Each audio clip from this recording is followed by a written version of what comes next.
ప్రభుత్వానికి తెలంగాణ గవర్నర్కు మధ్య కొన్ని రోజులుగా కోల్డ్ వార్ నడుస్తుంది. ఆమె బీజేపీ నేతలా వ్యవహరిస్తుందని టీఆర్ఎస్ ఆరోపిస్తుంటే తనకు కనీస గౌరవం కూడా ఇవ్వడం లేదని తమిళసై వాపోతుంది. అసలు ప్రోటోకాల్ పట్టించుకోవడం లేదని ఆరోపించారు. ప్రభుత్వానికి గవర్నర్కు మధ్య పడడం లేదనే వాదనలు మరింత బలపడ్డాయి. దాన్ని నిజం చేసేలా కొందరు మంత్రులు నేరుగా విమర్శలు గుప్పించారు. ఇదిలా ఉంటే అధికారులు సైతం గవర్నర్ను పట్టించుకోవడం లేదనే వాదనలు వినిపిస్తున్నాయి. ఇందుకు బలాన్ని చేకూరేలా ప్రైవేటు వ్యక్తులకు రెడ్ కార్పెట్ పరచడం మరింత దుమారాన్ని రేపుతోంది. దర్శకుడు రాజమౌళికి ఏకంగా కలెక్టర్ వెళ్లి స్వాగతం పలకడం చర్చనీయాంశమైంది. ఒక సినిమా డైరెక్టర్కి ఇచ్చిన విలువ రాష్ట్ర ప్రథమ పౌరురాలు రాజ్యాంగ పెద్దకు ఇవ్వరా అనే వాదనలు వినిపిస్తున్నాయి.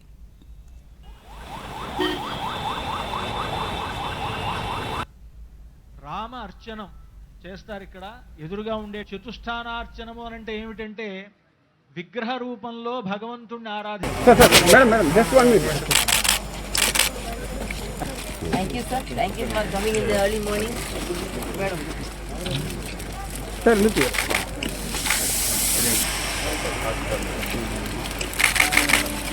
Okay. Back, no? Morning, madam. Station manager. Look here. Welcome, sir. Direct direct.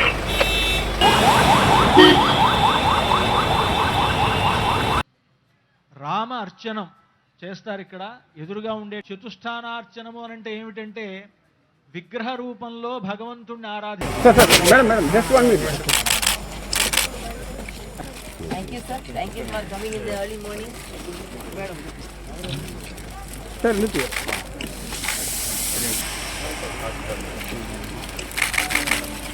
Okay. Back, no? Morning, madam. Station manager. Look here. Welcome, sir. Direct direct.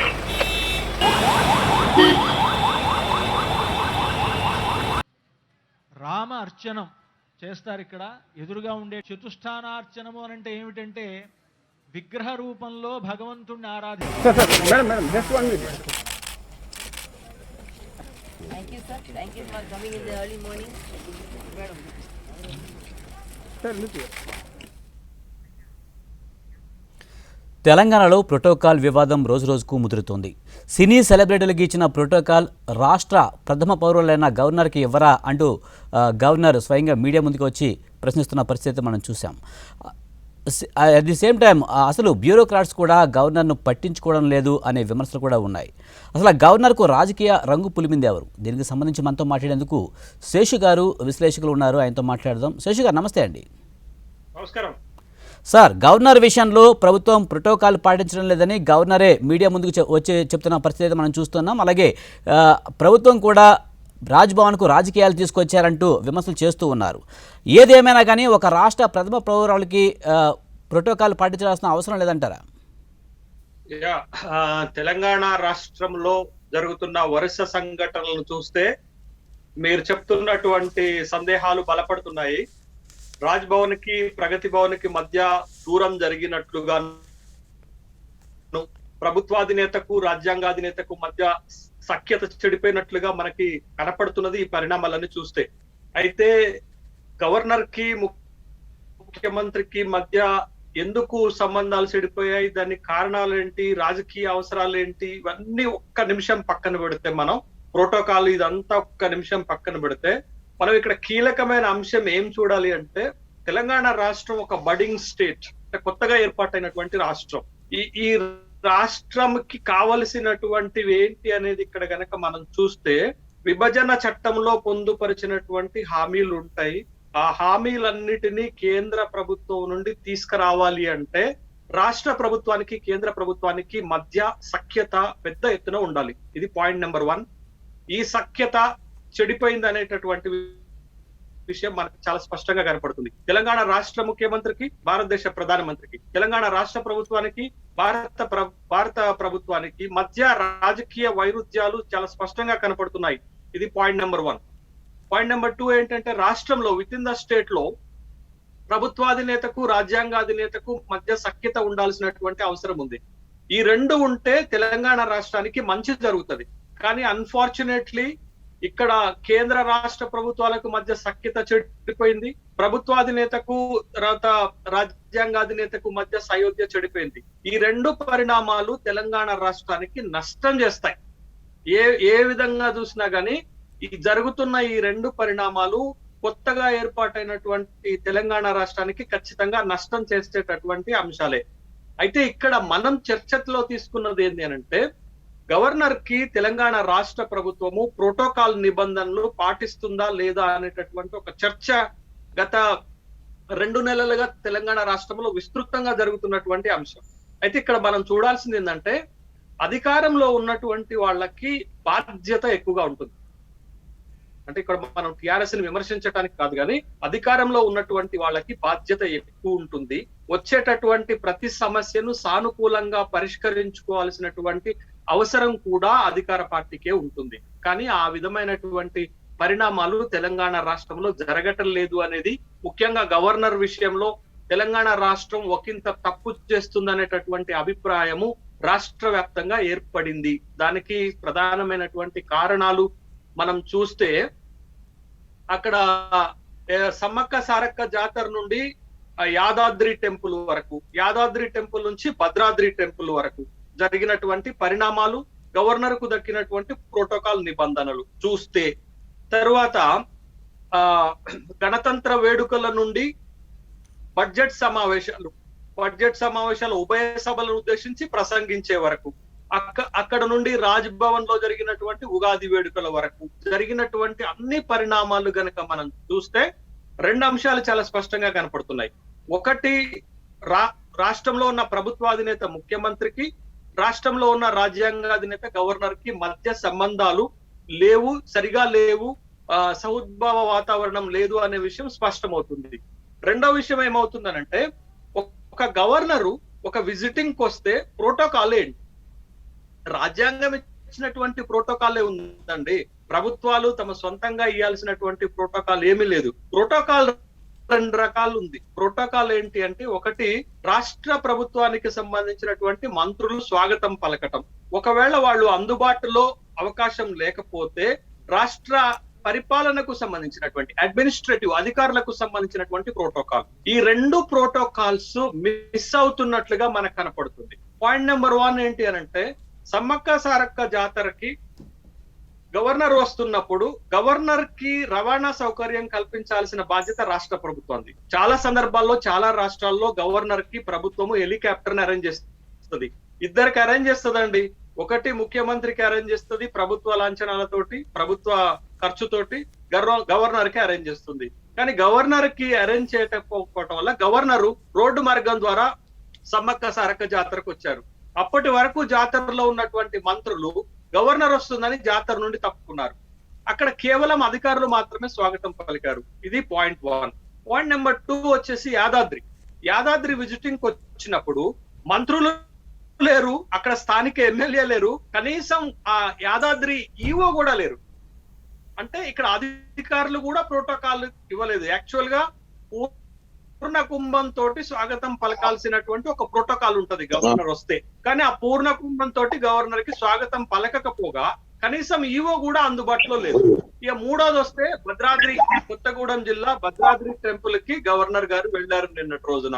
వెళ్ళినటువంటి సందర్భంలో రాముడి కళ్యాణం అయిపోయిన తర్వాత తెల్లారి పట్టాభిషేకానికి గవర్నర్ వెళ్తే అక్కడ ఉన్నటువంటి జిల్లా మంత్రి రాలేదు, అక్కడ ఉన్నటువంటి స్థానిక శాసనసభ్యులు కాంగ్రెస్ పార్టీ అటెండ్ అయినా ఖమ్మం ఉమ్మడి జిల్లాకు సంబంధించినటువంటి ప్రభుత్వానికి సంబంధించినటువంటి వాళ్ళు ఎవరూ రాలేదు. ఈవెన్ దో కలెక్టరు ఎస్పీలు కూడా అటెండ్ కాలేదు. గవర్నర్ అటెండ్ అవుతున్నటువంటి గిరిజన గ్రామాలకు అటెండ్ అవుతుంటే మరి ముఖ్యంగా శాంతి భద్రతలకు సంబంధించినటువంటి అంశాలు కూడా అక్కడ ఉన్నాయి. ఖచ్చితంగా ప్రభుత్వానికి పాలనకు సంబంధించినటువంటి అధిపతులు ఎవరు? శాంతి భద్రతలు చూసేటటువంటి ఎస్పీ, పరిపాలన చూసేటటువంటి కలెక్టర్ ఖచ్చితంగా గవర్నర్ తోటి ప్రోటోకాల్ పాటించాలి. ఇది సంప్రదాయమా రాజ్యాంగం అనేది పక్కన పెడితే కొన్నిసార్లు సంప్రదాయం ఉంటుంది, కొన్నిసార్లు రాజ్యాంగం కల్పించినటువంటి సౌకర్యాలు ఉంటాయి. కాబట్టి ఇక్కడ ఖచ్చితంగా గవర్నర్ కి ఇవ్వాల్సినటువంటి ప్రోటోకాల్ ఇవ్వలేదనేది స్పష్టమవుతుంది. అయితే ఇక్కడ మనం వేసుకోవాల్సిన ఒక ప్రశ్న ఏంటి అనంటే, రాష్ట్ర ప్రభుత్వము గవర్నర్ ని భారతీయ జనతా పార్టీ సభ్యురాలుగా చూస్తున్నారా, లేకపోతే రాజ్యాంగం ఇచ్చినటువంటి హోదాలో రాజ్యాంగ అధినేతగా చూస్తున్నారా అనేటటువంటి విషయం స్పష్టం కావాలి. ఇక్కడ ఏమవుతుంది అనంటే, ఆమెనేమో రాజ్యాంగాధిపతిగా తను భావిస్తుంటే, తెలంగాణ రాష్ట్ర ప్రభుత్వం ఏమో ఒక పార్టీకి సింపథైజర్ గా, ఒక పార్టీ ఇస్తున్నటువంటి అజెండాని రాష్ట్రంలో అమలు చేస్తున్నటువంటి ఒక పార్టీ అధినేతగా చూడటంతో ఈ సమస్య ఉత్పన్నమైంది. అయితే ఇది ఒక్క తెలంగాణ రాష్ట్రానికి సంబంధించినటువంటి అంశమే కాదు. మొత్తం భారతదేశంలో 1977 తరువాత ఎందుకు ఈ మాట అనాల్సి వస్తుంది? 1977 వరకు కేంద్రంలో ఒకే పార్టీ అధికారంలో ఉంది ఈ దేశంలో, కాంగ్రెస్ పార్టీ. అప్పటి వరకు ఏ సమస్యలు రాలేదు. 1977లో ఎప్పుడైతే జనతా పార్టీ కేంద్రంలో అధికారంలోకి వచ్చిందో, మొట్టమొదటి కాంగ్రెసేతర ప్రభుత్వం అధికారంలోకి వచ్చిందో, అప్పటి నుండి మొత్తం భారతదేశ వ్యాప్తంగా గవర్నర్ల వ్యవస్థ అనేది ఒక వివాదాస్పదమైనటువంటి వ్యవస్థగా మారిపోయినటువంటి అంశాన్ని మనం చూస్తున్నాం. ఇప్పటికి కూడా భారతదేశంలో మీరు చూడండి, కేంద్రంలో ఒక పార్టీ, రాష్ట్రంలో ఒక పార్టీ, ముఖ్యంగా ప్రాంతీయ పార్టీలు అధికారంలో ఉన్నటువంటి రాష్ట్రాలలో ఈ విధమైనటువంటి సమస్యలు తలెత్తుతున్నాయి. ఏం సమస్యలు? ప్రభుత్వాధినేతకు రాజ్యాంగాధినేతకు మధ్య సమస్యలు తలెత్తుతున్నాయి. అట్లా తలెత్తుతున్నటువంటి రాష్ట్రాలలో ఇప్పుడు తెలంగాణ కూడా చేరిపోయింది. రైట్. శేషి గారు, మనకి ఇంకా గెస్టులు ఉన్నారు. బెల్లయ్య నాయక్ గారు మనతో ఉన్నారు, కాంగ్రెస్ అధికార ప్రతినిధి. సార్ మనం ఇంకా మాట్లాడదాం సార్, మనకి ఇంకా టైం ఉంది, వాళ్ళని కూడా తీసుకుందాము. బెల్లయ్య నాయక్ గారు నమస్తే అండి. నమస్కారం అండి. నమస్కారం సార్, గవర్నర్ విషయంలో ప్రభుత్వం ప్రోటోకాల్ పాటించడం లేదని గవర్నర్ ఇటీవల కాలంలో పదే చెప్తూ ఉన్నారు. మన భద్రాద్రికి వెళ్ళినప్పుడు కూడా ఆమెకు ప్రోటోకాల్ ఇవ్వలేదని ప్రత్యక్షంగానే చెప్తున్న పరిస్థితి మనం చూసాం. అలాగే రాజ్భవన్కు రాజకీయాలు తెచ్చారని టీఆర్ఎస్ పార్టీ కూడా ఆరోపణలు చేస్తూ ఉన్న నేపథ్యంలో ఈ మధ్యకాలంలో మంత్రులు సైతం ఆరోపణలు చేస్తున్న పరిస్థితి మనం చూస్తున్నాం. ఏదేమైనా ఒక రాష్ట్ర ప్రథమ పౌరురాలికి ఇవ్వాల్సిన మర్యాద అయితే ఇవ్వాలి కదా? ఎస్, ఒకటి, గవర్నర్ అనేటటువంటిది యాజ్ పర్ ద కాన్స్టిట్యూషన్ ప్రకారం హెడ్ ఆఫ్ ది స్టేట్. ప్రభుత్వం, ముఖ్యమంత్రి ప్రజల ద్వారా ఎన్నుకొని పాలన చేస్తే రాజ్యాంగం ఇచ్చినటువంటి వెసులుబాటు ద్వారా గవర్నర్లు హెడ్ ఆఫ్ ది స్టేట్ గా కొనసాగుతున్నటువంటి పరిస్థితి మన దేశంలో ఉంది. ఏ అధికారం అయితే ముఖ్యమంత్రికి ఎన్నుకొని వచ్చేటటువంటి అధికారాన్ని రాజ్యాంగం ఇచ్చిందో అదే అధికారం గవర్నర్ కూడా ఉన్నటువంటి పరిస్థితి ఉంది. అయితే జనరల్ గా ఇవి రెండు కూడా సమన్వయంతో కూడా నడవాల్సినటువంటి వ్యవస్థలు, ఒకరికొకరు సహకరించుకుంటూ ఒక అరమరికలు లేకుండా ప్రజలకు సేవను అందించాల్సినటువంటి వ్యవస్థ. అయితే మన దగ్గరనైతే గత 8 సంవత్సరాల్లో దాదాపు నరసింహన్ గారు ఉన్నప్పుడు ఎటువంటి పెద్దగా డిస్ప్యూట్ రాలేదు. కానీ ఈ మధ్య కాలంలో గవర్నర్ గారి పట్ల రాష్ట్ర ప్రభుత్వం కొంత నిర్లక్ష్యపూరితమైనటువంటి వ్యవహరిస్తున్నట్టుగా కనబడతా ఉంది. అక్కడక్కడ ప్రధానంగా సమ్మక్క సారక్క జాతర ఇన్సిడెంట్ అంటే పౌర సమాజంలోకి చర్చకు వచ్చేటటువంటి స్థాయిలో జనరల్ గా ప్రోటోకాల్ ను పాటించడం అనేది ప్రోటోకాల్ డిపార్ట్మెంట్, దానికి ప్రభుత్వం అధికారులు ఎవరైతే ఉన్నారో వాళ్ళ బాధ్యత తీసుకొని ప్రోటోకాల్ కింద వర్తించేటటువంటి ఏ నాయకులైనా, అది గవర్నర్ కావచ్చు, మంత్రి కావచ్చు, ఎమ్మెల్యే కావచ్చు, డిఫరెంట్ స్టేటస్ ఆఫ్ ప్రోటోకాల్స్ ఎవరిది వాళ్ళకు ఉంటది. ఆ ప్రోటోకాల్ ని ఎవరిది వాళ్ళు పాటించాల్సినటువంటి అవసరం ఉంటుంది, బాధ్యత ఉంటుంది.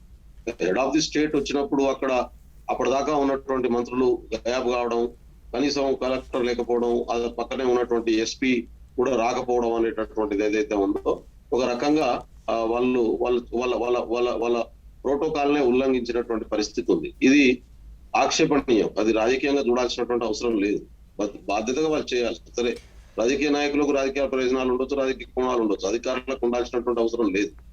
అది దాటినటువంటి పరిస్థితి ఉంది. అదేవిధంగా దాంతో పాటుగా యాదాద్రికి పోయినప్పుడు ఈఓ గారు కూడా రిసీవ్ చేసుకోకపోవడం ఏదైతే ఉందో ఇది ఉల్లంఘనకు పరాకాష్ట. సరే, గవర్నర్ గారు ఆ వెంటనే రివ్యూ పెట్టి ఇటువంటి ఏవైతే ఉన్నాయో వాళ్ళ దృష్టికి వచ్చినటువంటి అంశాలు ఉన్నాయో దాన్ని వెంటనే వాళ్ళ మీద చర్య తీసుకునేటటువంటి పద్ధతిలో చేయాల్సినటువంటి బాధ్యత తన మీద ఉండే. ఎందుకంటే తాను హెడ్ ఆఫ్ ది స్టేట్ కాబట్టి ఏ అధికారినైనా పిలిపించుకొని మాట్లాడి వార్నింగ్ ఇచ్చేటటువంటి అవకాశం ఉంటుంది. లేదు అనుకుంటే డైరెక్ట్ డిఓపిటికి ఇక్కడ నుంచి రాస్తే వాళ్ళ మీద చర్య తీసుకునేటటువంటి అవకాశం కంప్లీట్ గా గవర్నర్ గారి చేతిలోనే ఉంటది.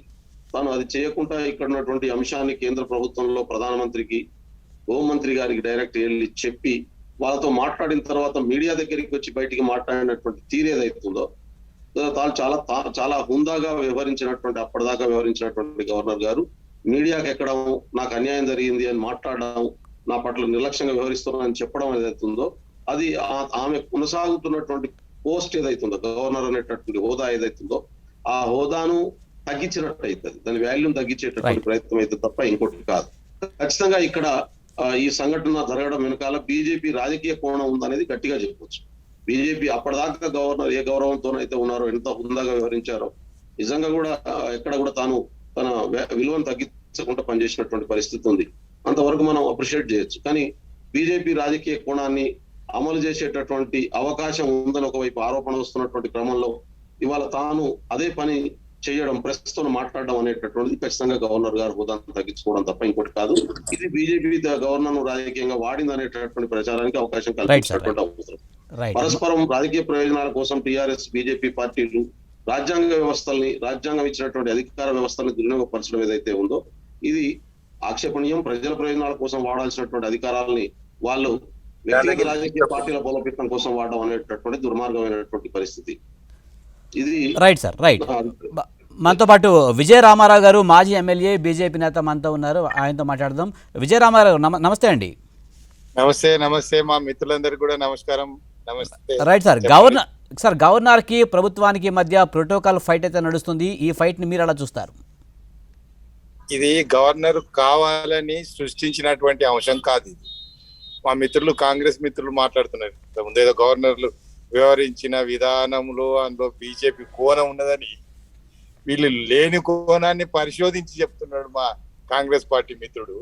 కోణం లేకున్నా కానీ కోణం పరిశోధిస్తే రావాల్సిన అక్కర్లే. సామాన్య మానవునికి, మామూలు సామాజిక కార్యకర్తలకు, రాజకీయ సామాజిక అవగాహన ఉన్న ప్రతి వ్యక్తి కూడా ఈ రాష్ట్ర ప్రభుత్వాధినేత, రాష్ట్ర అధికార యంత్రాంగం గవర్నర్ పట్ల ఏ విధంగా వ్యవహరిస్తున్నారో, గవర్నర్ ను ఎట్లా నెగ్లెక్ట్ చేసినారో, గవర్నర్ ఏదైనా బయటికి వెళ్ళిన సందర్భంగా మాకు సంబంధం లేదు, ఆమె ఎవరో బయట ఆమె మామూలు వ్యక్తి వచ్చిందో ఎవరు వచ్చిందో అన్నట్టు వ్యవహరించే తీరు తెనులు అధికార యంత్రాంగం వ్యవహరించే తీరు, దీనికి ఏదో అందులో బీజేపీ కోణం ఉన్నది, బీజేపీ చేయించినట్టు మా మిత్రులు మాట్లాడడం కొంత విడూరమే ఇది మాట్లాడము. అయితే ఒక అంశం మాత్రం గమనించాలి, ఏమంటే ఇప్పుడు దేశంలో గతంలో కానీ ఇప్పుడున్న గవర్నర్ల కంటే తెలంగాణ గవర్నరు ఒక విభిన్నమైన ప్రత్యేక అధికారం కలిగినటువంటి గవర్నర్. ఇది ఈ అధికారం, ఈ యొక్క పవర్ ఏపీ రీఆర్గనైజేషన్ చట్టంలో గవర్నర్ కు పొందుపరచబడింది. గవర్నర్ కు ఎక్కడ లేని విధంగా రాజ్యాంగంలోనే, ఆ ఏపీ రీఆర్గనైజేషన్ చట్టంలోనే గవర్నర్ గారికి 2 అడ్వైజర్లను నియమించింది. వారు కేంద్ర హోంమంత్రి, కేంద్ర హోంశాఖ ద్వారా నియమించబడి గవర్నర్ కార్యాలయంలో పనిచేస్తున్నారు. అయితే రాష్ట్ర ముఖ్యమంత్రి గారిని మంత్రివర్గ సభ్యుల అడ్వైజ్ లేకుండా, సలహా సంప్రదింపు లేకుండా ఇగో ఆ 2 సలహాదారులు కేంద్ర ప్రభుత్వ హోంశాఖ ద్వారా వచ్చిన ఈ సలహాదారులు ఎవరైతే ఉన్నారో 2 వారిని సంప్రదించి చర్య తీసుకునేందుకు తనకు తానుగా వ్యవహరించే విధంగా, నిర్ణయాలు తీసుకునే విధంగా మన రాజ్యాంగంలో పొందుపరచబడ్డ అంశం ఇది గమనించాలి. ఇంతవరకు గవర్నర్ గా ఆమె అధికారాన్ని వాడలే, తనకు ఉందని చెప్పలే. ఎక్కడ కూడా ఆ సలహాదారులను ప్రభుత్వాధినేతను కాదని, మన రాష్ట్ర మంత్రి మండలిని కాదని ఎన్నడూ కూడా వారి ద్వారా నిర్ణయాలు చేయలే. ఆమెకు అధికారం ఉంది. ఇది బీజేపీ ఇచ్చిన అధికారం కాదు, మిత్రులు గమనించాలి. బీజేపీ ద్వారా సంక్రమించిన అధికారం కాదు, ఇది రాజ్యాంగంలో ఏపీ రీఆర్గనైజేషన్ యాక్ట్ లో. విజయరామారావు గారు, ముఖ్యంగా చూస్తే తెలంగాణ మాత్రమే కాదు, పశ్చిమ బెంగాల్ కానీ తమిళనాడులో కానీ ఇదే పరిస్థితి ఉంది. ముఖ్యంగా బీజేపీ పాలిత ప్రాంతాల్లో కాకుండా బీజేపీయేతర రాష్ట్రాల్లోనే ముఖ్యంగా ఈ సమస్య ఎందుకు వస్తుందంటారు? కేంద్రం ఇన్ఫ్లుయెన్స్ చేయకపోతే గవర్నర్లు ఈ విధంగా చేస్తున్నారని ప్రతి చోట ఎందుకు విమర్శలు చేస్తున్నారు? వేరే గవర్నర్ ఊర్లు వేరు, ఈ గవర్నర్ కు రాజ్యాంగంలో పొందుపరిచిన ఆ సలహాదారుల ద్వారా నిర్ణయం తీసుకుంటే అది ఎక్కడ కూడా ఏ కోర్టులో గాని ఎక్కడ కూడా రాష్ట్ర ప్రభుత్వం దాన్ని కంటెస్ట్ చేసే అవకాశం లేకుండా ఇచ్చినటువంటి అధికారం ఇంకా ఈ గవర్నర్ గారు వాడలే, దాని గురించి చెప్పలేదు. కానీ కేంద్రం ఎవరినైతే సిఫార్సు చేస్తుందో వారినే గవర్నర్లుగా నియమించే అధికారం రాష్ట్రపతికి ఉంది. అది నిజం కాదంటారా? అది బీజేపీ చెప్తలేదండి, అది రాజ్యాంగంలో ఉన్న అంశం అండి. అది రాజ్యాంగబద్ధంగా రాజ్యాంగంలో రచించబడ్డ అంశం కదా. కొత్తగా ఏదో విజయరామారావు గారు ఇంకొక క్వశ్చన్ అండి మిమ్మల్ని. సార్, తమిళసై గవర్నర్ కాకముందు బీజేపీ పార్టీలో ఒక నాయకురాలిగా ఉన్నారు, బీజేపీ తమిళనాడు అధ్యక్షురాలిగా కూడా పనిచేసినట్టుగా ఉన్నారు. ఇది నిజం కాదంటారా?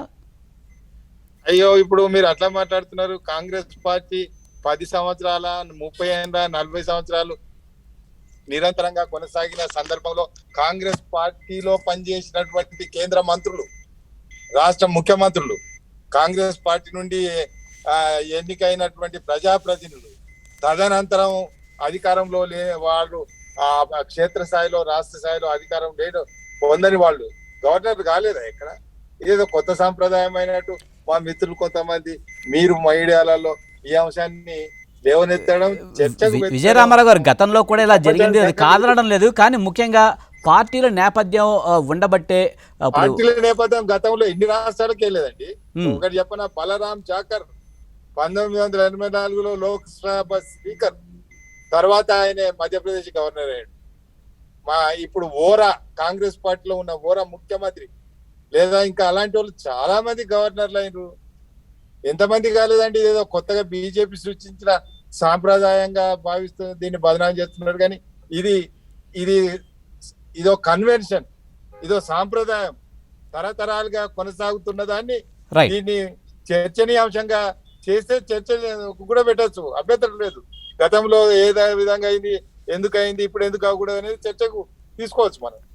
రైట్ శేషి గారు, ఇప్పుడు విజయరామారావు గారు లాంటి ఒక సీనియర్ పొలిటీషియన్ కూడా కాంగ్రెస్ పార్టీ చేసింది కాబట్టి మేం చేస్తున్నాం అనేటటువంటి విషయాన్ని చెప్తున్నాము. ఇవాళ దేశంలో రాజ్భవన్లను రాజకీయ పునరావాస కేంద్రాలుగా వాడుకోవటంలో కాంగ్రెస్ పార్టీ గాని భారతీయ జనతా పార్టీలు గాని రెండు కూడా ఒకే విధమైన వైఖరితో ఉన్నాయి. నేను దానికి ఒక ఉదాహరణ చెప్తానండి. 1994లో ఎస్ఆర్ బొమ్మాయి కేసులో సుప్రీంకోర్టు ఒక స్పష్టమైనటువంటి తీర్పు ఇచ్చింది. రాజ్ భవన్లు రాజకీయాలకు పునరావాస కేంద్రాలుగా మారకూడదు అనేటటువంటి ఒక స్పష్టమైనటువంటి ఒక సూచన కూడా చేసింది. ఆ సూచనను ఖాతరు చేయనటువంటి కేంద్రంలో ఏ పార్టీ ఉన్నా వాళ్ళు చేస్తున్న పని ఏంటి అని అంటే, వాళ్ళ ప్రభుత్వాలలో అవకాశాలు దొరకనటువంటి వాళ్ళకి, మంత్రిగా అవకాశం ఇవ్వలేనటువంటి వాళ్ళకి ఏదో ఒక రాష్ట్రానికి గవర్నర్ గా వేస్తున్నారు. అట్లా వేయటం వల్ల రాజకీయాలతో మమేకమై ఉన్నటువంటి వ్యక్తులు అక్కడికి వెళ్ళి రాజకీయంగా ఏలుబెట్టడం వల్ల ఈ సమస్యలు వస్తున్నాయి. మీరు ఇందాక ఒక మాట చెప్పారు, బెంగాల్లో జగదీష్ ఠంకర్ కి మమతా బెనర్జీకి పడదు, మహారాష్ట్రలో ఉద్ధవ్ ఠాకరేకి భగత్ సింగ్ కోశ్యార్ కి పడదు, తర్వాత తమిళనాడుకి ఎంఆర్ రవికి స్టాలిన్ కి పడదు. మీరు చూడండి, ఎక్కడైతే ప్రాంతీయ పార్టీలు ఉన్నాయో అక్కడ ఎక్కడైతే భారతీయ జనతా పార్టీకి సంబంధించినటువంటి నాయకులు గవర్నర్లుగా నియమించబడ్డారో అక్కడ ఈ విధమైనటువంటి డిస్ప్యూట్స్ వస్తున్నటువంటి సందర్భాన్ని మనం చూడాలి. ఇవాళ ఈ డిస్ప్యూట్స్ అనేవి ఉమ్మడి ఆంధ్రప్రదేశ్ లో కూడా చాలా సందర్భాల్లో కొనసాగి ఉన్నాయి. ఆ ఉమ్మడి ఆంధ్రప్రదేశ్ చరిత్రను చూస్తే గవర్నర్లకి ముఖ్యమంత్రులకు వచ్చినటువంటి కాన్ఫ్లిక్ట్, ఒక ఉత్తరప్రదేశ్ ఇటు ఉమ్మడి ఆంధ్రప్రదేశ్ లో పెద్ద కాన్ఫ్లిక్ట్ జరిగినటువంటి సందర్భాలను మనం చూసాం. కాబట్టి ఏ రాష్ట్ర ఇవాళ కాంగ్రెస్ పార్టీ భారతీయ జనతా పార్టీ గవర్నర్ల విషయంలో అనుసరిస్తున్నటువంటి వైఖరి ఒకే విధంగా ఉన్నదని వాళ్ళు చెప్పదలుచుకున్నారేమో నాకైతే తెలియదు. కానీ ఇప్పుడైతే తెలంగాణ రాష్ట్రంలో ఒక్క విషయాన్ని మనం గమనించాలి. గవర్నర్ కి ఇచ్చేటటువంటి ప్రోటోకాల్ కాన్స్టిట్యూషనల్ ట్రెడిషన్, రాజ్యాంగబద్ధంగా ఇస్తున్నామా సంప్రదాయబద్ధంగా ఇస్తున్నామా అనేటటువంటి విషయాన్ని ఇక్కడ మనం చూడాలి. రైట్. బెలే నాయక్ గారు, ముఖ్యంగా చూస్తే గవర్నర్కు ప్రభుత్వానికి అయితే ఒక గ్యాప్ అయితే ఏర్పడింది. నిన్న సినీ దర్శకులు రాజమౌళి కొమరం భీం ఆసిఫాబాద్ జిల్లా వెళ్ళారు. అక్కడ RRR మూవీ అయితే చూశారు. ఈ సందర్భంగా కలెక్టర్ వచ్చారు, ఇంకా పోలీస్ అధికారులు చాలామంది వచ్చారు. కనీసం ఒక సినిమా దర్శకుడికి ఇచ్చిన వాల్యూ కూడా రాష్ట్ర ప్రథమ పౌరులకి దక్కడం లేదు అనే విమర్శల్ని మీరు ఎలా చూస్తారు? అట్ ది సేమ్ టైం ఇందాక ముందు విజయ రామారావు గారు చెప్పారు, గత ప్రభుత్వం కూడా గతంలో ఉన్న సాంప్రదాయాన్ని బీజేపీ కూడా కొనసాగిస్తుందని చెప్తున్నారు.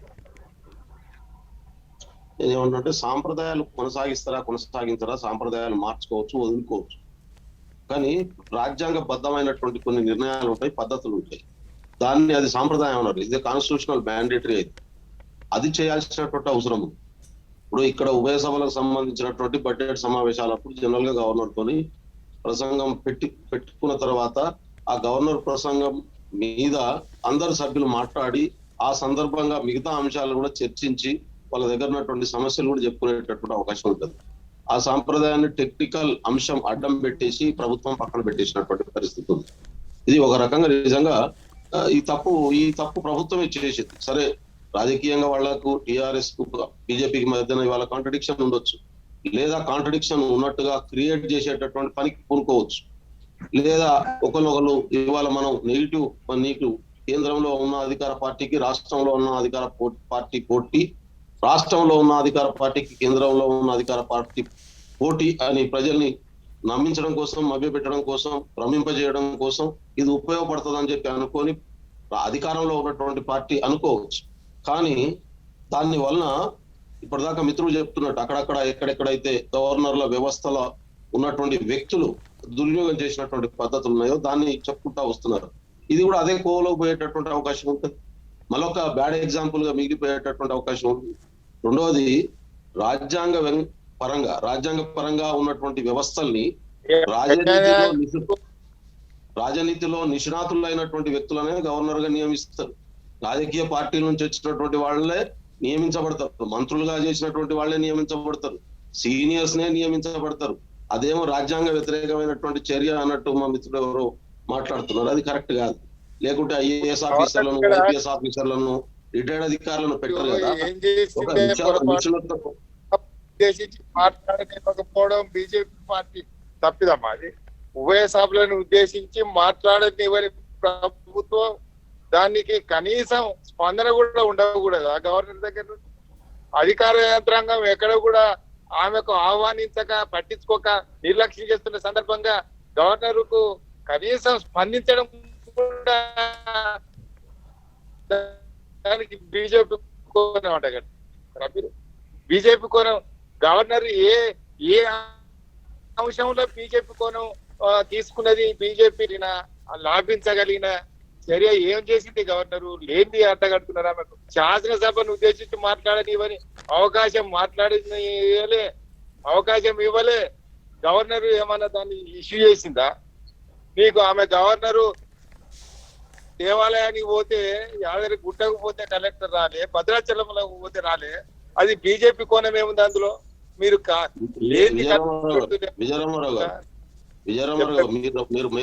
మీరు రాకముందు ఈ అంశాలన్నీ నేను ప్రస్తావించిన, ప్రోటోకాల్ డిపార్ట్మెంట్ ఎక్కడ ఫెయిల్ అయిందో కూడా చెప్పిన, మీరు అప్పటికి మీరు లైవ్ లో రాలేదు. అప్పటికి సంబంధం లేని అంశాన్ని మీరు ఇంకో మిత్రుడు మీరు నన్ను పూర్తిగా చెప్పనిస్తే ఇక్కడ సంబంధం చెప్తాను. విజయ రామారావు గారు మాట్లాడుతారు కానీ ఆయన కంక్లూడ్ చేయండి. బెల్ల నాయక్ గారు మీరు చెప్పండి. రైట్, కంప్లీట్ చేయండి సార్. నాకు అవకాశం ఇస్తే నేను అది చెప్తాను. ఓకే సార్, చెప్పండి. విజయ రామారావు గారు చెప్పండి. అన్న అయితే ఇవన్నీ కూడా ఇక్కడ జరుగుతున్నటువంటి ఇప్పటిదాకా విజయ రామారావు గారు చెప్పినటువంటి ప్రోటోకాల్ ఉల్లంఘనలు ఉద్దేశపూర్వకంగా జరుగుతున్నాయా, లేక టెక్నికల్ అంశాలుగా జరుగుతున్నాయా, ఏది జరిగినా ఇవి తప్పులు. దాన్ని కాంగ్రెస్ పార్టీ అదే రోజు ఖండించింది, ఇప్పుడు కూడా ఖండిస్తుంది. ఇవన్నిటి మీద చర్యలు తీసుకునేటటువంటి అధికారము రాజ్యాంగం గవర్నర్ గారికి ఇచ్చింది.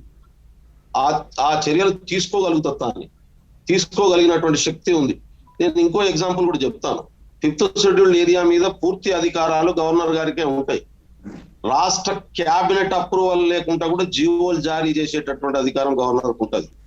5th and 6th షెడ్యూల్ ఏరియాలో ఉన్నటువంటి ట్రైబల్స్ ఏరియాకి సంబంధించినటువంటి డైరెక్ట్ గా ఒక ఎగ్జాంపుల్ చెప్తాను ఈ సందర్భంగా. మహారాష్ట్రలో గత ప్రభుత్వంలో మన రాష్ట్రానికి సంబంధించినటువంటి విద్యాసాగర్ రావు గారు గవర్నర్ ఉన్నారు, ఫడ్నవీస్ గారు అక్కడ ముఖ్యమంత్రిగా ఉన్నారు, బీజేపీ సంబంధించినటువంటి అతను. ట్రైబల్ ఏరియాకి సంబంధించినటువంటి కొన్ని చట్టాల్లో అక్కడ డెవలప్మెంట్ జరగట్లేదని స్టేట్ అవే 4% బడ్జెట్ ను విడుదల చేయాలని చెప్పి జియో జారీ చేసినటువంటి సంఘటన మనం చూస్తాం. ఎందుకంటే కాన్స్టిట్యూషన్ గవర్నర్ కి ఇచ్చినటువంటి అధికారం అది. We are not denying that. అయితే ఇక్కడ ప్రభుత్వం తప్పు చేస్తే ఆ ప్రభుత్వం చేసినటువంటి అధికారుల మీద చర్య తీసుకోవాల్సినటువంటి గవర్నర్ గారు ఇక్కడ ఏమీ మాట్లాడకుండా కేంద్ర ప్రభుత్వానికి నివేదిక ఇవ్వడానికి పోయి ఒక పార్టీ పెరుగుతుంది ఇంకో పార్టీ తగ్గుతుంది అనేటటువంటిది గవర్నర్ గారి పరిధిలో ఉన్నటువంటి అంశం కాదు. ఒకవేళ అటువంటి నివేదిక ఇచ్చుంటే అంతకంటే పెద్ద తప్పు ఇంకోటి లేదు. పోనీ గవర్నర్ గారు ఇవాళ రేపు జూన్ 2వ తారీఖు నాడు ట్రైబల్ మీద రివ్యూ చేస్తా అంటున్నారు. మంచిది, స్వాగతిస్తున్నాం, మేము అది మంచి నిర్ణయంగా భావిస్తా ఉన్నాం. తన అధికారాలను ఎగ్జిక్యూట్ చేసే పని చేశారని చెప్పి భావిస్తా ఉన్నాను నేను. ఇప్పటికే ఎవరి 3 నెలలకు ఒకసారి జరగాల్సినటువంటి రివ్యూలు ఎందుకు మొదలు కావాలి కదా. ఇక్కడ జియో నంబర్ 3 ఈ రాష్ట్ర ప్రభుత్వం తప్పుడు నివేదిక వలన సుప్రీంకోర్టు కొట్టేసినటువంటి పరిస్థితి ఉంది. ఇప్పటికీ దాని మీద మరి ఈ ప్రభుత్వం ఎటువంటి పిటిషన్ వేయలేదు, దాన్ని మళ్ళీ ఇంకో కొత్త జియో తీసుకొచ్చేటటువంటి ప్రయత్నం కూడా జరగలేదు. కాబట్టి ఇవన్నీ మాట్లాడుకుంటే మంచిదే. అయితే ఢిల్లీకి పోయి ప్రధానమంత్రి గారిని, హోంమంత్రి గారిని కలిసిన తర్వాత గవర్నర్ గారు మాట్లాడినటువంటి తీరేదైతున్నదో అది రాజకీయంతో ముడిపడి ఉన్నది. మిగతా అంశాలు రాజకీయాలతో ముడిపడి ఉన్నాయని మేము బెల్లనాయక్ గారు ముఖ్యంగా గవర్నర్ కి ప్రభుత్వానికి మధ్య ఎక్కడ గ్యాప్ వచ్చిందంటే మొట్టమొదటిగా ప్రజా దర్బార్ పెట్టాలని గవర్నర్ సిద్ధం అవడంతో అక్కడ వివాదం రాజుకుంది. ముఖ్యంగా ప్రగతి భవన్ ఉండగా గవర్నర్ కి దీనికి సంబంధించి అవసరం ఏముంది అన్న దగ్గర మొదలైంది. కరోనా విషయంలో కానీ ఇంకా రకరకాల విషయాల్లో కానీ మాట్లాడడం జరిగింది. అసలు ప్రభుత్వం విషయంలో ప్యారలర్ గా గవర్నర్ వ్యవహరిస్తున్నారని మీరు భావిస్తున్నారా? ఇప్పుడు గవర్నర్ కి ఎవరు రిప్రజెంటేషన్ ఇచ్చినా మళ్ళీ అవన్నీ కూడా సంబంధిత మంత్రులకు, ప్రభుత్వానికి, సెక్రటరీలకే పంపించాల్సి ఉంటది. గవర్నర్ గారు తాను స్వతహాగా నిర్ణయం తీసుకోగలిగినటువంటి పరిస్థితి ఉండదు. తాను సంతకం పెట్టి కన్సర్న్ మినిస్టర్స్ కో, ముఖ్యమంత్రి గారి ఆఫీస్ కో, చీఫ్ సెక్రటరీకో, సంబంధిత సెక్రటరీస్ లకో పంపిస్తారు. వాళ్లే దాని మీద చర్యలు తీసుకుంటది, ప్రభుత్వమే చర్యలు తీసుకుంటది తప్ప గవర్నర్ సొంతంగా అది నిర్ణయం తీసుకునే పరిస్థితి ఉండదు. కానీ బెల్లనాయక్ గారు మరో విషయం ఏంటంటే గవర్నర్ కరోనా విషయంలో ఇప్పుడు వాడుకోవడం కోసం జరుగుతున్న ప్రయత్నం ఏదైతే ఉందో ఇది మంచిది కాదు. రాజ్యాంగం మీద పౌర సమాజానికి గౌరవం తగ్గేటటువంటి అవకాశం ఉంటది. ఇప్పటికే రాజకీయాల మీద వెగటు కలుగుతున్నటువంటి పరిస్థితి ఉన్నది. ఇవాళ కోర్టుల మీద కొంత గౌరవం ఉన్నది. ఈ రాజకీయాల మీద పౌర సమాజానికి వెగటు కలిస్తే అసలు ఈ రాజకీయ వ్యవస్థనే విధ్వంసం అయ్యేటటువంటి పరిస్థితి ఉంది. రాజ్యాంగంలో కొంతమంది వ్యక్తులు రాజ్యాంగ పదవుల్లో ఉండి కొంతమంది వ్యక్తులు చేస్తున్నటువంటి తప్పుల వల్లనే ఇప్పటికే గవర్నర్ వ్యవస్థ బదనాం అవుతున్నటువంటి పరిస్థితి ఉంది. దాన్ని మిస్యూజ్ చేస్తున్నారని మాట్లాడుతున్నటువంటి వాళ్ళు కూడా ఉన్నటువంటి పరిస్థితి ఉంది. అక్కడక్కడ మిస్యూజ్ అయినటువంటి పరిస్థితులు కూడా ఉన్నాయి. కాబట్టి ఇటువంటి సందర్భంలో దాన్ని మరింత దిగజార్చే పద్ధతుల్లో రెండు రాజకీయ పార్టీల ప్రయోజనం కోసం ఇంతర్గతంగా ఒక ఎజెండా పెట్టుకొని పనిచేస్తున్నటువంటి పద్ధతి మంచిది కాదు. ఇదే మేము చెప్పదలుచుకున్నాం.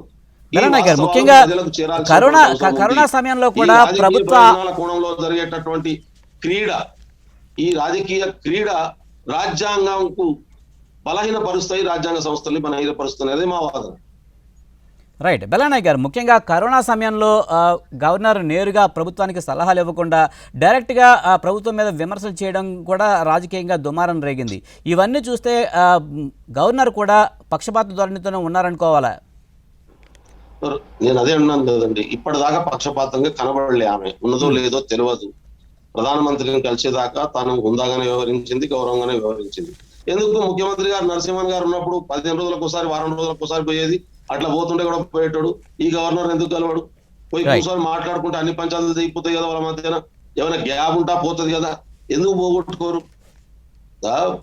ఇది నేనేమంటున్నానంటే దీనికి గుంజితే ఎటో పోతుంది. కూర్చొని మాట్లాడుకుంటే సమస్య పరిష్కారం అవుతుంది, లేకున్నా సమస్యలు రాకుంటుంటాయి.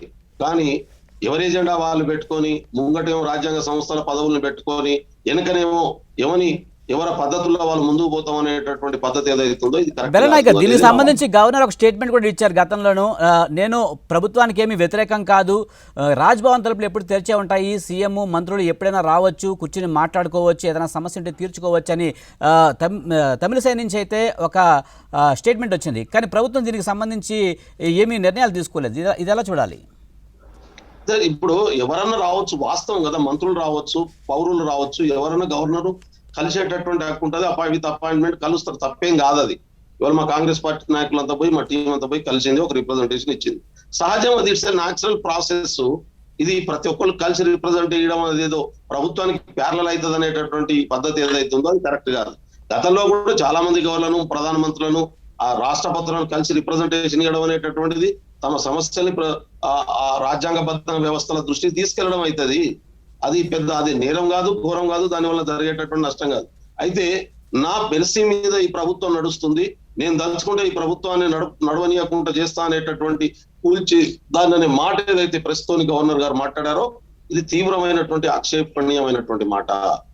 అది తనకు అధికారాలు ఉండొచ్చు, కానీ మెజారిటీ ప్రజల అభిప్రాయం ప్రకారం ఎన్నుకోబడ్డటువంటి ప్రభుత్వాన్ని రద్దు చేసేస్తాననేటటువంటి బెదిరింపు ధోరణి ఏదైతుందో ఇది గవర్నర్ గారి మాట కంటే కూడా గవర్నర్ అధికారాలని వెనుక నుంచి నడిపిస్తామని మిస్యూజ్ చేద్దామనేటటువంటి బీజేపీ ఆలోచన తప్ప ఇంకోటి కాదనేది ఆమె భాషలో అర్థమవుతుంది. అది ఎక్కడ మాట్లాడతాను, ప్రధానమంత్రి గారి నుంచి హోంమంత్రి దగ్గరికి పోయి వచ్చిన తర్వాత మాట్లాడిన సందర్భం, ఆ సందర్భం కూడా ఇంకోటి ఏం సందర్భం, కేసీఆర్ గారు తన రాజకీయ ప్రయోజనాల కోసం ఢిల్లీలో కూర్చొని వరి గుణాలను దీక్ష చేస్తారని చెప్పి డ్రామాలు ఆడుతున్నటువంటి సందర్భం. కాబట్టి ఈ డ్రామాకు ఆ డ్రామా కౌంటర్ అనే పద్ధతిలో వివరించినట్టుగా ఉంది తప్ప ఇంకోటి కాదనేది నా భావన. రైట్. విజయరామారావు గారు మీరేమంటారు? ముఖ్యంగా ప్రధాని అమిత్ షాను కలిసి వచ్చిన తర్వాత తమిళసై చేస్తున్న వ్యాఖ్యల విషయంలో కొంత అభ్యంతరాలు అయితే వ్యక్తమవుతున్నాయి. ప్రభుత్వానికి వ్యతిరేకంగానే తను మాట్లాడినట్టుగా ప్రభుత్వం కూడా భావిస్తున్న పరిస్థితి. కేంద్రం గవర్నర్ వెనుక ఉందని మీరు భావిస్తున్నారా? ఇప్పుడు రాష్ట్ర గవర్నరు మధ్య ఏ రాష్ట్ర గవర్నర్ కేంద్ర ప్రభుత్వ హోం మంత్రిని కలిసి వారి రాష్ట్రానికి సంబంధించిన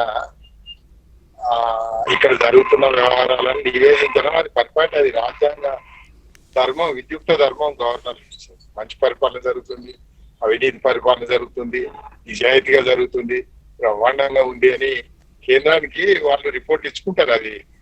ఇది నిరంతరంగా జరిగే కార్యక్రమం.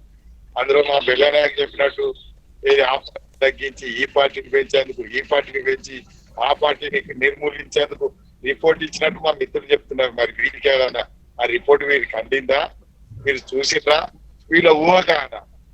అట్లాగే ముఖ్యమంత్రి అక్కడ ఉన్నప్పుడు ఈమె పోయింది, ఈమె కూడా అక్కడ పోయి ఆడ మాట్లాడిన తర్వాత కేంద్ర హోంమంత్రి కలిసిన తర్వాత ఆయన మాట్లాడింది ప్రభుత్వం పైన చర్య తీసుకోగల శక్తి ఉన్నది అని మాట్లాడింది అని లేని అపోహలు మా మిత్రునికి, ఆ కాంగ్రెస్ పార్టీ వాళ్ళకు లేని అపోహలు, ఊహలు, అన్ని అనాలోచితమైన ఆలోచన సరితోటి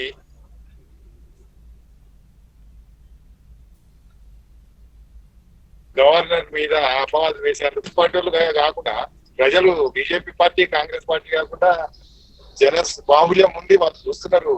వాళ్ళు అనేక చర్యలు, ఈ పార్టీది ఆ పార్టీ అన్ని పార్టీల తీరుతెన్నులు వారు నిర్వహించే కార్యక్రమాల తీరుతెన్నులను జనబాహుల్యం ఎట్లాగో చూస్తుంది.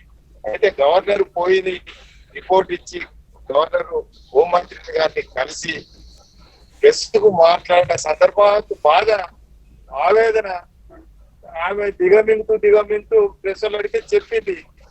వెంబడేదానికి ఇంకో కోణాన్ని, బీజేపీ కోణాన్ని ఆపాదించడం మాత్రం ఇది అభ్యంతరకరంగా నేను భావిస్తున్నాను. మిత్రులు రాజకీయ కోణమే ఎప్పుడు కానీ ఆయన గవర్నర్ ను ఆమెకు శాసనసభను ఉద్దేశించి బడ్జెట్ సమావేశాల మాట్లాడించకపోవడం ఇది వాస్తవం కాదు. గవర్నర్ ఏమైనా కల్పితం చేస్తుందా? గవర్నర్ కల్పించి చెప్తుందా? అట్లాగే యాదగిరి గుట్టన, భద్రాద్రి ఎక్కడ పోయినా అధికార యంత్రాంగం పూర్తిగా ఆమెను నిర్లక్ష్యం చేసినారు, ఆమెను పట్టించుకోలే. ఏమైనా కల్పితం చేసింది ఆమె? ఇది ఢిల్లీలో మాట్లాడినా, హైదరాబాద్ లో మాట్లాడినా వాస్తవం కాదా? వాస్తవాలను పక్కన పెట్టి బీజేపీ కోణం, గవర్నర్ కి ఏదో ఆలోచన ఉంది, విజయరామారావు గారు సలహాలు ఇస్తుంది, వారి ప్రకారమే ఆమె నిర్ణయాలు చేయబోతుంది, మాట్లాడుతుంది అని నిజంగా ఇట్లా ఆపాదించడం మాత్రం సరి అయింది కాదని, ఇది సరి అయిన ఆలోచన సరళి కాదు. లేని వాళ్ళ కడుపులు ఉండదంటే కక్కుతున్నారు. ఈమె ఇట్లా చేస్తదేమో. వాళ్ళు అనుకున్నదంతా రైట్ విజయరామారావు గారు అక్కడ పాయింట్ అండి. కూడా రైట్ ఇండిపెండెన్స్ వచ్చిన తర్వాత హోం మంత్రిని కలవడం ఒక రివాజ్ గా లేదా? వాళ్ళు మధ్య కేంద్ర ప్రభుత్వానికి కనిపించి రావడం, ప్రధానమంత్రికి హోంమంత్రికి కనిపించి రావడం ఇది కొత్తనా? గతంలో ఎన్నడూ జరగలేదా? ఇది తమిళసై గవర్నర్ గారే చేసినారా? ఇది కాంగ్రెస్ పార్టీకి ఇట్లా బీజేపీ కోన కనిపించింది కదా, బీజేపీ కోనాన్ని కల్పించి చెప్తున్నారా? ఇదంతా కూడా మనం ఆలోచించాల్సిన అవసరం ఉంది. ఇంతకుముందు మిత్రుడు చెప్పినారు, రైట్ ఆయన రాజకీయేతరులను నియమించిన రాష్ట్రాలలో కూడా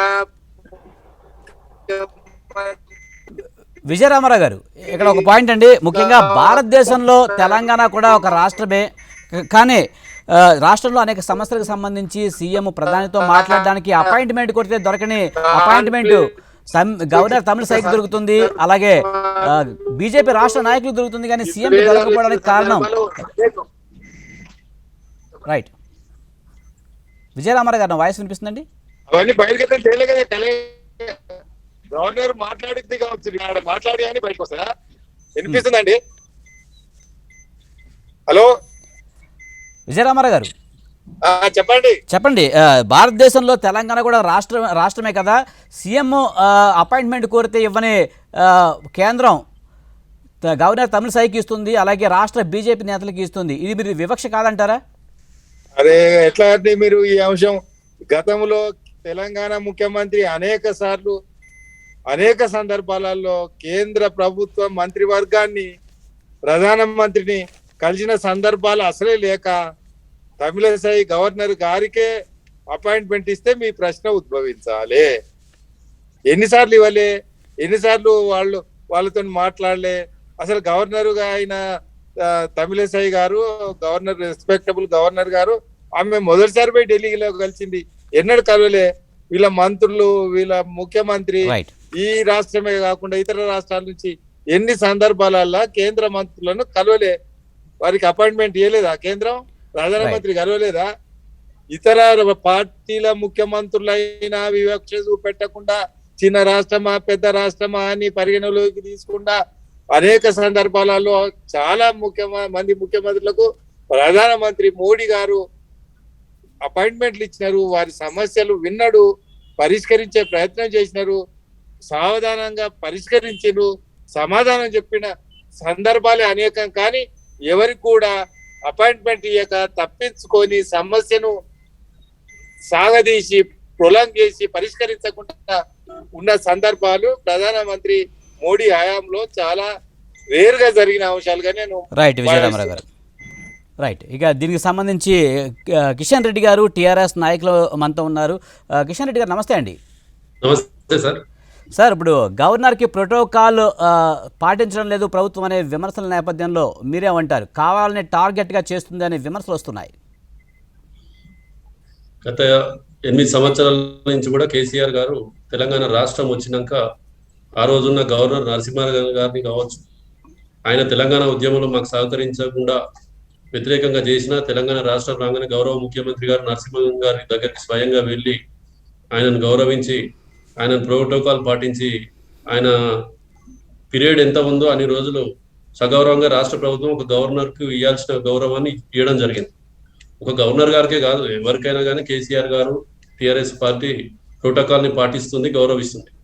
ఇక్కడ తమిళసై గారి విషయానికి వచ్చేసరికి ఆమె గవర్నర్ గారికి లాగా కాకుండా ఒక బీజేపీ పార్టీ నాయకురాలాగానే వ్యవహరిస్తా ఉన్నారు. ప్రతి అంశంలో కూడా ఈరోజు ఎమ్మెల్సీలను క్లియరెన్స్ చేసే అంశంలో కూడా ఇంకా వేరే ఇతర ఏ అంశాలలో కూడా ఆమె బీజేపీ నాయకురాలాగానే స్టేట్మెంట్లు ఇస్తున్నారు. కానీ గవర్నర్ గారు ఒక గవర్నర్ గారు లాగా హోదాగా గౌరవంగా వారికి హోదాకు తగ్గినట్టుగా కిషన్ రెడ్డి గారు ఇక్కడ ఒక పాయింట్ అండి. టీఆర్ఎస్ పార్టీ ఎలాంటి ఇబ్బంది లేదు, టీఆర్ఎస్ పార్టీ కేసీఆర్ గారు రాష్ట్ర ప్రభుత్వం గౌరవించడానికి సిద్ధంగానే ఉన్నారు. కానీ వారి వ్యవహార శైలి ఒక బీజేపీ నాయకురాలాగానే ఉందనేది మాత్రం స్పష్టంగా అర్థమవుతా ఉన్నది. రైట్, కిషన్ రెడ్డి గారు, టీఆర్ఎస్ నేతలు పదే పదే చెప్తున్నారు గవర్నర్ పర్మిషన్ ఇస్తేందుకు రైట్ సర్వీస్ లో లేడు, ఒక అతను రాజకీయ పార్టీకి సంబంధించిన వ్యక్తిగానే ఒక కౌశిక్ రెడ్డి గారి విషయంలో రిజెక్ట్ చేయడం జరిగింది. కూడా తమిళనాడు రాష్ట్రానికి ఒక అధ్యక్షులుగా బీజేపీ అధ్యక్షులుగా ఉండి ఈ రోజు తెలంగాణ రాష్ట్రానికి గవర్నర్ లాగా రావడం జరిగింది. రాజకీయ పార్టీలలో ఉన్నోళ్ళు గవర్నర్ లాగా వచ్చినప్పుడు ప్రజాస్వామ్యంలో ఒక రాజకీయ నాయకుడిగా ఉన్నోడు ఎమ్మెల్సీగా అర్హత ఉండదా? ఎక్కడ సంతకం పెట్టుకుంటే సంతకం పెట్టాలా? రైట్ స్టాంప్ లాగా పనిచేయాలా? విజయరామారావు గారు నేను అడుగుతానండి, నేను అడుగుతాను. రైట్, విజయరామారావు గారు ఒక్క నిమిషం అండి. రైట్, కిషన్ గారు, కిషన్ గారు కావాలా మీకు? సార్ ఒక్క నిమిషం అండి. అంశాలను పరిగణలోకి విజయరామారావు గారు, తీసుకోకూడదా? విజయరామారావు గారు ఆమె చదువుకున్నామే, ఆమె హైలీ క్వాలిఫైడ్ లేడీ. గవర్నర్ గారు బాగా చదువుకున్నటువంటి వ్యక్తి. ఏ అంశాన్నైనా క్షుణ్ణంగా పరిశీలించగలుగుతుంది. ఆమె రాజ్యాంగాన్ని చదవగలుగుతుంది, అర్థం చేసుకోగలుగుతుంది. ఆమె మీరు ఫలానా పార్టీ నుండి వచ్చినారు కాబట్టి అని మీరు ఆపాదిస్తున్నారు. మీరు మాట్లాడే దాంట్లో వాస్తవానికి చాలా దూరంగా ఉంది. ఇది నిజం కాదు. ఇది మీరు కావాలని మీ దురాలోచన, మీ పార్టీ ఆలోచన. మీరు అనుకున్నట్టు ఎక్కడ సంతకం పెట్టు, ఏ ఫైల్ అయినా మేము చెప్పినట్టు క్లియర్ చేయి, ఏది కావాలంటే చేయమంటే అలాంటి గవర్నర్ కాదే. అట్లా కిషన్ రెడ్డి గారు ముఖ్యంగా గవర్నర్లందరినీ కూడా రాష్ట్ర ప్రభుత్వం కావచ్చు, మిగతా కాంగ్రెస్ ప్రభుత్వం కావచ్చు, తెలుగుదేశం ప్రభుత్వం కావచ్చు, ఇంత అనుకున్న లాస్ట్ 50-60 సంవత్సరాల నుంచి కూడా ఏ ప్రభుత్వం అయినా గవర్నర్లను గౌరవించే సంప్రదాయం మన దగ్గర ఉంది. ఇక్కడ తమిళసై గారు మాత్రం కిషన్ రెడ్డి గారు గవర్నర్ గారు లేకుండా ఒక బీజేపీ నాయకురాలాగానే ఆమె స్టేట్మెంట్లు కానీ, నిన్న కూడా ఖమ్మం జిల్లాకు పోయి కూడా అక్కడ స్టేట్మెంట్లు ఇవ్వడం, వారు ఏ విధంగా చూసినా కానీ ఒక బీజేపీ నాయకుల్లాగా కేంద్ర అధిష్టానం పార్టీ ఎలా ఆదేశిస్తే అలా ఇక్కడ గవర్నర్ బంగ్లాను ఒక బీజేపీ కార్యాలయంలాగా వ్యవహరిస్తా ఉన్నారు తప్ప ఒక గవర్నర్ హోందాగా కిషన్ గారు మిమ్మల్ని పాయింట్ అడగాలండి.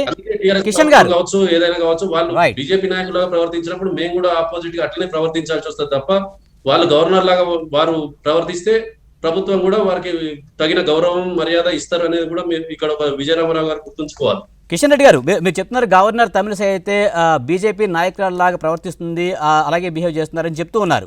కానీ ఆమె పదవికి గౌరవం ఇవ్వాల్సిన అవసరం లేదంటారా? ఆమె పదవికి గవర్నర్ పదవికి ఇవ్వాల్సిన ప్రోటోకాల్ ఉద్దేశపూర్వకంగానే ఇవ్వడం లేదని మీరు చెప్తున్నారా? ఎవరు చెప్పరు. అంటే గవర్నర్ లాగానే వ్యవహరిస్తే ఖచ్చితంగా వారు గౌరవించి సాధారణంగా ఆహ్వానిస్తారు. ఆమె అలా ప్రవర్తించట్లేదని ఉండాల్సిన గౌరవం ఉంటది. కానీ వారు ఇచ్చే రోజు స్టేట్మెంట్లు రాష్ట్ర ప్రభుత్వానికి వారికి దూరం అయ్యే విధంగానే ఉంటుంది తప్ప కిషన్ రెడ్డి గారు ఖచ్చితంగా ఒక బీజేపీ నాయకురాలాగానే ఉంటుంది తప్ప వారి స్టేట్మెంట్లు ఖచ్చితంగా ఒక గవర్నర్ లాగా ఉండట్లేదు. వాళ్ళు అంటే మీరు ఉద్దేశపూర్వకంగానే తమిళసైకి అయితే ప్రోటోకాల్ ఇవ్వడం లేదు, అంతేనా మీరు చెప్పేది? ప్రోటోకాల్ ఎందుకు ఇస్తలేరు? వారికి ఎక్కడ పోయినా వారికి ఉండే ప్రోటోకాల్ వారికి ఉంటది. ఆమె స్వయంగా వచ్చి చెప్తుంది కదా, నాకు ప్రోటోకాల్ విషయంలో తెలంగాణ ప్రభుత్వం పట్టించుకోవడం లేదని. At the same time home minister కూడా కంప్లైంట్ చేసిన పరిస్థితి కదా ఇదే అంశం మీద. పబ్లిక్ గానే మాట్లాడుతున్నారు కదా. పర్సనల్ గా వాళ్ళ పార్టీలలో ఏం కంప్లైంట్ ఇచ్చుకుంటున్నారు అనేది టీఆర్ఎస్ పార్టీకి సంబంధం లేదండి. కానీ మీరు ప్రోటోకాల్ గవర్నర్ లాగానే వ్యవహరిస్తే గవర్నర్ ని రిసీవ్ చేసుకోవడానికి రాష్ట్ర ప్రభుత్వం సిద్ధంగా ఉంది. కానీ వారు ఒక బీజేపీ నాయకులు లాగా పోయి వాళ్ళ గవర్నర్ ని కావచ్చు, వాళ్ళ ప్రధానమంత్రిని కావచ్చు, సార్ అదే క్లారిటీగా చెప్పండి. మీరు బీజేపీ నాయకులు లాగా తమిళసై మాట్లాడుతున్నారు కానీ మీరు ప్రోటోకాల్ ఇవ్వట్లేదు, అంతేనా మీరు చెప్పేది? ఏందండి? బీజేపీ నాయకులలా ప్రవర్తిస్తున్నారు కనుకనే తమిళసై మేము ప్రోటోకాల్ ఇవ్వడం లేదని చెప్తున్నారు. ప్రోటోకాల్ ఇస్తా ఉన్నారు. ప్రోటోకాల్ ఇవ్వకపోవడానికి ఏముంటది? రాష్ట్ర ప్రభుత్వం దాని మీద నిర్వహిస్తూనే ఉంటారు. కానీ మీరు అనేది రిసీవ్ చేసుకుంటలేరు అంటే దూరంగా ఉంటున్నారు. వారి వ్యవహార శైలి నచ్చక దూరంగా ఉంటున్నమాట వాస్తవం. కారణం ఏంటంటే వారు ఒక బీజేపీ నాయకులు లాగానే ప్రవర్తిస్తున్నారు తప్ప ఒక గవర్నర్ లాగా ప్రవర్తిస్తలేరు. అంటే ఆమె ఎలా ప్రవర్తిస్తే మేము అలాగే ప్రవర్తిస్తామని చెప్తున్నారు కదా మీరు. అది అంతే కదండి. ఇప్పుడు వారు మంచిగా సౌర్భాగంతో రిసీవ్ చేసుకుంటే మేము ఇక్కడ ప్రభుత్వం కూడా రిసీవ్ చేసుకుంటది. కానీ వాళ్ళకి ఒక బీజేపీ నాయకులు లాగా రాజకీయ నాయకుల లాగా మాట్లాడినప్పుడు అది ఎట్లా రిసీవ్ చేసుకుంటారండి? ఎవరు కూడా చేసుకోలేరు. రైట్ శేషు గారు మీరు ఎలా చూస్తారు? ముఖ్యంగా అయితే ప్రోటోకాల్ విషయంలో మేము ఇస్తున్నామని చెప్తున్నారు, కానీ గవర్నర్ అయితే ఈ విషయంలో ఇవ్వడానికి పబ్లిక్ గానే చెప్పడం జరిగింది. తమిళసై ఎలా అయితే ప్రవర్తిస్తున్నారో మేము అలాగే ప్రవర్తిస్తామని వాళ్ళు క్లియర్ గా చెప్తున్నారు. ఇది మీకు ఎలా అనిపిస్తుంది? ఇక్కడ మనం కొన్ని విషయాలు గమనించాలండి.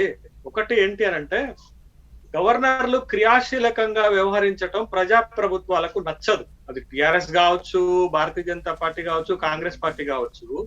ఎందుకు నచ్చదు అనేటానికి మీకు చరిత్రలో చాలా ఉదాహరణలు ఉన్నాయి.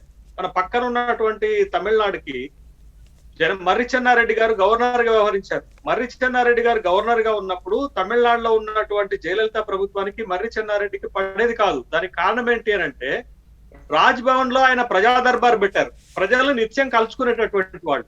ప్రజాప్రభుత్వాలు మేమేం చేయాలా, గవర్నర్ ఈ పని చేస్తే అనేటటువంటి జగడం అక్కడ తయారైంది. ఇక్కడ కూడా గవర్నర్ తమిళసై గారు ఏం చేస్తున్నారు? క్రియాశీలకంగా వ్యవహరించడానికి రాజదర్బార్ లో ప్రజా దర్బార్ పెడతానని చెప్తున్నారు. అది ఖచ్చితంగా టిఆర్ఎస్ లాంటి ప్రభుత్వాలకు పెద్ద ఇబ్బందికరంగా ఉండేటటువంటి అంశం ఉంది కాబట్టి ఇది కొంచెం సయోధ్య దెబ్బతినేటటువంటి అవకాశాలు దారి తీసింది అనుకోవచ్చు మనం. రెండోది ఏంటి అని అంటే, ఈ ఇందాక టిఆర్ఎస్ ప్రతినిధి మాట్లాడుతూ చెప్పారు, గవర్నర్ కి ప్రభుత్వము ఏదైనా ఒకటి విషయాన్ని పంపింది అనుకోండి, దానిపైన గవర్నర్ కి సందేహాలు ఉంటే అటార్నీ జనరల్ దగ్గర నుంచి ఇతర కాన్స్టిట్యూషనల్స్ బాగా పట్టున్నటువంటి వాళ్ళ నుంచి సలహాలు అడుగుతారు. ఉదాహరణకు కౌశిక్ రెడ్డి గారి ప్రతిపాదన గవర్నర్ కోటాలో ఎమ్మెల్సీకి పంపించారు. ఇతన్ని ఇవ్వచ్చా ఇవ్వకూడదా, ఇతని పైన కొన్ని కేసులు ఉన్నాయని గవర్నర్ సలహా తీసుకోవటంలో తప్పు లేదు. తర్వాత మండలి చైర్మన్ గా, ప్రొటెం చైర్మన్ గా జాఫ్రీ గారిని పెట్టొచ్చా పెట్టకూడదా అని కాన్స్టిట్యూషనల్ గా న్యాయ సలహాలు తీసుకోవటంలో తప్పు లేదు. వీళ్ళు పంపంలోనే గవర్నరు రబ్బర్ స్టాంప్ లెక్క సంతకం పెట్టి పంపించాలనేటటువంటి ఆశ పడటం ప్రభుత్వానికి మంచిది కాదనే విషయాన్ని ఇక్కడ మనం చూడాలి. కానీ గతంలో జరిగిన సంఘటనలు కూడా మర్చిపోతున్నట్టున్నారు. ఈఎస్ఎల్ నరసింహన్ గారు గవర్నర్ గా ఉమ్మడి రాష్ట్రంలో ఉన్నప్పుడు, తెలంగాణ రాష్ట్రం ఏర్పాటైన తర్వాత 2019 వరకు కొనసాగినప్పుడు జరిగిన ఒక సంఘటన మీకు చెప్తాను. సమాచార హక్కు చట్టం సభ్యులను ఇచ్చినప్పుడు 2 సార్లు తిప్పి పంపిండు గవర్నర్. ఒక ప్రభుత్వము ఏ పేర్లు అయితే పంపిందో ఆ పేర్ల పైన కొంత అభ్యంతరాలు ఉన్నవని ఇదే ఈఎస్ఎల్ నరసింహన్ గారు ప్రభుత్వాలకు, 2 ప్రభుత్వాలకు, అటు ఉమ్మడి రాష్ట్రంలో ఉన్న కాంగ్రెస్ ప్రభుత్వానికి, ఇటు తెలంగాణ రాష్ట్ర ప్రభుత్వానికి ఈ పేర్లు కరెక్ట్ గా లేవు, మళ్ళీ ఒకసారి ఆలోచన చేయడానికి తిప్పి పంపితే పేర్లు మార్చి పంపిన సందర్భాలు ఉన్నాయి. కాబట్టి ఇక్కడ టిఆర్ఎస్ లేవనెత్తుతున్నటువంటి అభ్యంతరాలు పెద్దగా నిలబడేటటువంటి అభ్యంతరాలు కాదు. ఇంకొక విషయం ఏంటి అని అంటే, ఇక్కడ గవర్నర్ కి ప్రోటోకాల్ ఇవ్వటంలో టిఆర్ఎస్ ప్రభుత్వము కొంత ఆక్షేపణీయంగా ఉన్నదనేటటువంటి మాట వాస్తవం, ఒప్పుకొని తీరాలి. పార్టీ ప్రతినిధి కాబట్టి ఒప్పుకోలేరు. ఒక చిన్న అంశాన్ని మీ ముందు పెడతాను, నేను క్లోజ్ చేస్తాను. కానీ ఇక్కడ మనం చూడాల్సింది ఏంటంటే, గవర్నర్ కేంద్రంగా 2 పార్టీలు రాజకీయం చేయాలని ప్రయత్నం చేస్తున్నాయండి. ఇది చాలా ఇది మంచిది కాదు. ఎందుకనంటే ప్రజాస్వామ్య విలువలకు కూడా మంచిది కాదు. గవర్నర్ ని అడ్డం పెట్టుకొని మా పైన భారతీయ జనతా పార్టీ ఇబ్బందులు పెడుతుందని ప్రొజెక్ట్ చేయడానికి టిఆర్ఎస్ ప్రయత్నం చేస్తుంది. భారతీయ జనతా పార్టీ ఏం చేస్తుంది అని అంటే, ఒక పక్క రాష్ట్రంలో ఉన్న సమస్యలను రాజకీయంగా ప్రొజెక్ట్ చేస్తూ, ఇంకొక పక్క గవర్నర్ ద్వారా రాష్ట్రంలో ఉన్నటువంటి ప్రజలను సమస్యలను క్రియాశీలం చేయాలని ప్రయత్నం చేస్తున్నారు. ఇవాళ మీరు గిరిజన ప్రాంతాలకి గవర్నర్లు పోవద్దు అని అనట్లేదు, బట్ సందర్భం ఏంటి? ఇప్పుడు గవర్నర్ ప్రభుత్వానికి మధ్య సఖ్యత లేని ఈ సందర్భంలో ఒక ప్రోగ్రాం పెట్టుకొని వెళ్ళటము, రాబోయే నెక్స్ట్ మంత్ లో ప్రజా దర్బారు పెట్టడం అనేటటువంటి విషయం ఖచ్చితంగా ప్రభుత్వానికి ఇబ్బందికరమైనటువంటి పరిస్థితులు ఉంటాయి. కాబట్టి గవర్నర్ చేత రాజకీయం చేయడానికి భారతీయ జనతా పార్టీ ప్రయత్నం చేస్తుందా అనుమానం రావటం సహజంగా టిఆర్ఎస్ కు వస్తుంది. కాబట్టి గవర్నర్ ని ఒక కేంద్రంగా చేసుకొని ఈ 2 పార్టీలు రాజకీయం చేయడానికి ప్రయత్నం చేస్తున్నట్లుగా మనకి కనపడుతుంది. మీరు ఇందాక ఒక మాట చెప్పారు, కోవిడ్ సమయంలో తెలంగాణ హైకోర్టు కూడా తీవ్రమైన వ్యాఖ్యలు చేసింది తెలంగాణ ప్రభుత్వం పైన. తెలంగాణ ప్రభుత్వము కోవిడ్ పేషెంట్లకు లేకపోతే ప్రభుత్వ హాస్పిటల్లో అందుతున్నటువంటి వైద్యం పైన తెలంగాణ రాష్ట్ర హైకోర్టు తీవ్రమైన చర్యలు, తీవ్రమైనటువంటి వ్యాఖ్యలు చేసిన సందర్భం ఉంది. కాబట్టి గవర్నర్ గారు థ్యాంక్ యూ వెరీ మచ్ అండి శేషి గారు, అలాగే బెలా నాయక్ గారు, అలాగే విజయ రామారావు గారు, కిషన్ రెడ్డి గారు, థ్యాంక్ యూ వెరీ మచ్ అండి డిబేట్ లో పాల్గొన్నందుకు. ఇది ఇవాల్టి డిబేట్. చూస్తూనే ఉండండి స్టూడియో న్యూస్.